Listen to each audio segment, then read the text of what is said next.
Good day, podcast fans. This is Natalie Silva with Life Treasures and Golden Moments. As you know, I always share with you true stories of miracles and stories of inspiration. And today I'd like to share 3 different stories with you.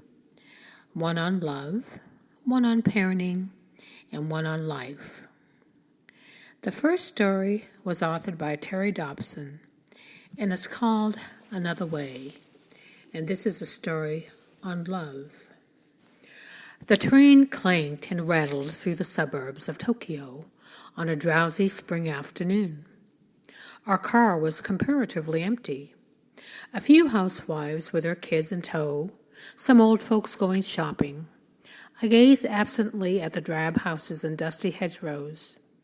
At one station the doors opened, and suddenly the afternoon quiet was shattered by a man bellowing violent, incomprehensible curses. The man staggered into our car. He wore laborer's clothing and was big, drunk, and dirty. Screaming, he swung at a woman holding a baby. The blow set her spinning into the laps of an elderly couple. It was a miracle that the baby was unharmed. Terrified, the couple jumped up and scrambled toward the other end of the car. The laborer aimed a kick at the retreating back of the old woman, but missed as she scuttled to safety. This so enraged the drunk that he grabbed the metal pole in the center of the car and tried to pull it out of its station. I could see that one of his hands was cut and bleeding. The train lurched ahead, and the passengers frozen with fear. I stood up. You see, I was young then, some 20 years ago, and in pretty good shape. I'd been putting in a solid 8 hours of Aikido training nearly every day for the past 3 years. I liked to throw and grapple. I thought I was tough. The trouble was, my martial skill was uninterested in actual combat. As students of Aikido, we were not allowed to fight. Aikido, my teacher had said, again and again, is the art of reconciliation. Whoever has the mind to fight has broken his connection with the universe. If you try to dominate people, you are already defeated. We study how to resolve conflict, not how to start it. I listened to his words, and I tried hard. I even went so far as to cross the street to avoid the chipra, the pinball bunks who lounged around the train stations. My forbearance exalted me. I felt both tough and holy. In my heart, however, I wanted absolutely legitimate opportunity whereby I might save the innocent by destroying the guilty. This is it, I said to myself as I got to my feet. People are in danger. If I don't do something fast, somebody will probably get hurt. Seeing me stand up, the drunk recognized a chance to focus his rage. Aha, he roared. A foreigner. You need a lesson in Japanese manners. I held on lightly to the computer strap overhead and gave him a slow look of disgust and dismissal. I planned to take this turkey apart, but he had to make the first move. I wanted him mad, so I pursed my lips and blew him an insolent kiss. All right, he hollered. You're going to get a lesson. He gathered himself for a rush at me. A fraction of a second before he could move, someone shouted, Hey, hey! It was ear-splitting. I remember the strangely joyous, lifting quality of it, as though you and a friend had been searching diligently for something, and he had suddenly stumbled upon it. Hey! I wheeled to my left. The drunk spun to his right. We both stared down at a little old Japanese man. He must have been well into his 70s. This tiny gentleman sitting there immaculate in his kimono.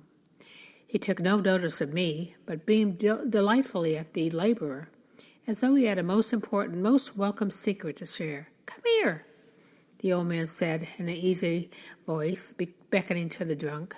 Come here and talk to me. He waved his hands lightly. The big man followed as if on a string.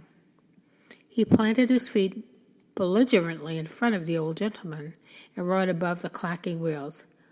Why the hell should you I talk to you.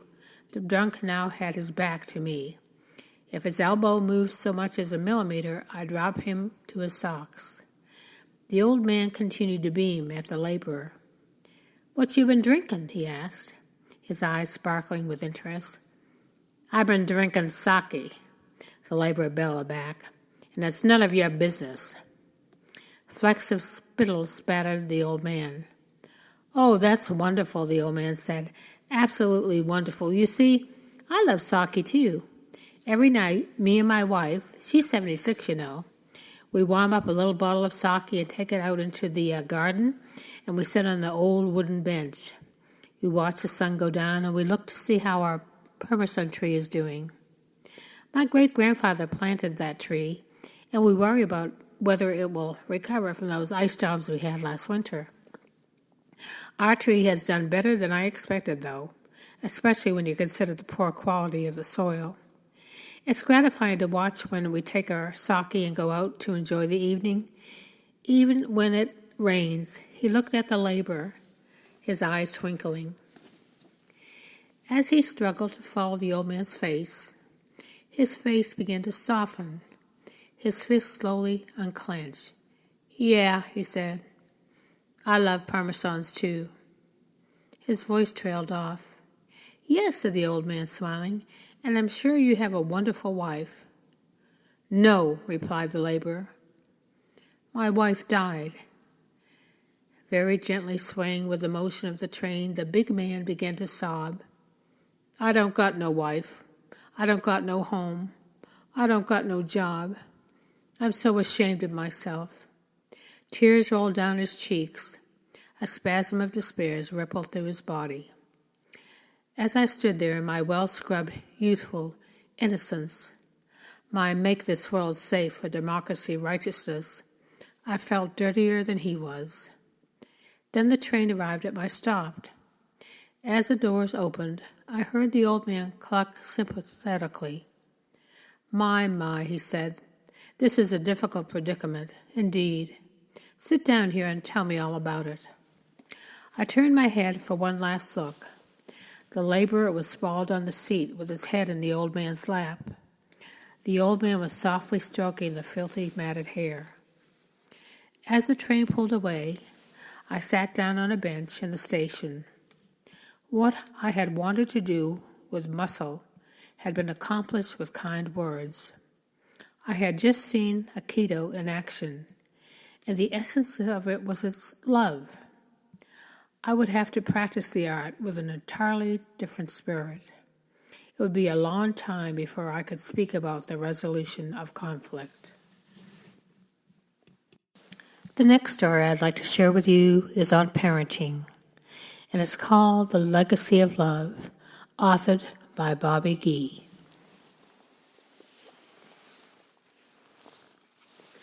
As a young man, Al was a skilled artist, a potter. He had a wife and 2 fine sons. One night, his oldest son developed a severe stomachache. Thinking it was only some common intestinal disorder, neither Al nor his wife took the condition very seriously. But the illness was actually acute appendicitis, and the boy died suddenly that night. Knowing the death could have been prevented if he had only realized the seriousness of the situation, Al's emotional health deteriorated under the enormous burden of his guilt. To make matters worse, his wife left him a short time later, leaving him alone with his 6-year-old younger son. The hurt and pain of the 2 situations were more than Al could handle, and he turned to alcohol to help him cope. In time, Al became an alcoholic. As the alcoholism progressed, Al began to lose everything he possessed: his home, his land, his art objects, everything. Eventually, Al died alone in a San Francisco motel room. When I heard of Al's death, I reacted with the same disdain the world shows for one who ends his life with nothing, no material to show for it. What a complete failure, I thought. What a totally wasted life. As time went by, I began to reevaluate my earlier harsh judgment. You see, I knew Elle's now adult son, Ernie. He is one of the kindest, most caring, most loving men I have ever known. I watched Ernie with his children and saw the free flow of love between them. I knew that kindness and caring had come from somewhere. I hadn't heard Ernie talk much about his father. It is so hard to defend an alcoholic. One day I worked up my courage to ask him. You know, Ernie, I'm really puzzled by something, I said. I know your father was basically the only one to raise you. What on earth did he do that you became such a special person? Ernie sat quietly and reflected for a few moments. Then he said, from my earliest memories as a child until I left home at 18, my dad came into my room every night and gave me a kiss and said, I love you, son. Tears came to my eyes as I realized what a fool I had been to judge Al's as a failure. He had not left any material possessions behind, but he had been a kind, loving father, and he left behind one of the finest, most giving men I have ever known. My final story of the day is a story on life, and it was authored by Robert Fulghum, and it's called, and you might have heard it before, All I Ever Needed to Know, I Learned in Kindergarten, and how true it is. Most of what I really need to know about how to live and what to do and how to be, I learned in kindergarten. Wisdom was not at the top of the graduate mountain, but there in the sandbox at nursery school. These are the things I learned. Share everything. Play fair. Don't hit people. Put things back where you found them. Clean up your own mess. Don't take things that aren't yours. And say you're sorry when you hurt somebody. Wash your hands before you eat. Flush. Warm cookies and cold milk are good for you. Live a balanced life. Learn some and think some and draw and paint and sing and dance and play and work every day some. Take a nap every afternoon. When you go out into the world, watch for the traffic. Hold hands and stick together. Be aware of wonder. Remember the little seed in the plastic cup. The roots go down and the plant goes up, and nobody really knows how or why. But we are all like that. Goldfish and hamsters and white mice and even the little seed in the plastic cup. They all die. So do we. And then remember the book about Dick and Jane. And the first word you learned, the biggest word of all. Look. Everything you need to know is in there somewhere. The golden rule and love and basic sanitation, ecology and politics and sane living. Think of what a better world it would be if we all, the world, had cookies and milk at 3 o'clock every afternoon and then lay down with our blankets for a nap. Or if we had a basic policy in our nations to always put things back where we found them and cleaned up our own messes. And it is still true, no matter how old you are, when you go out into the world, it is better to hold hands and stick together.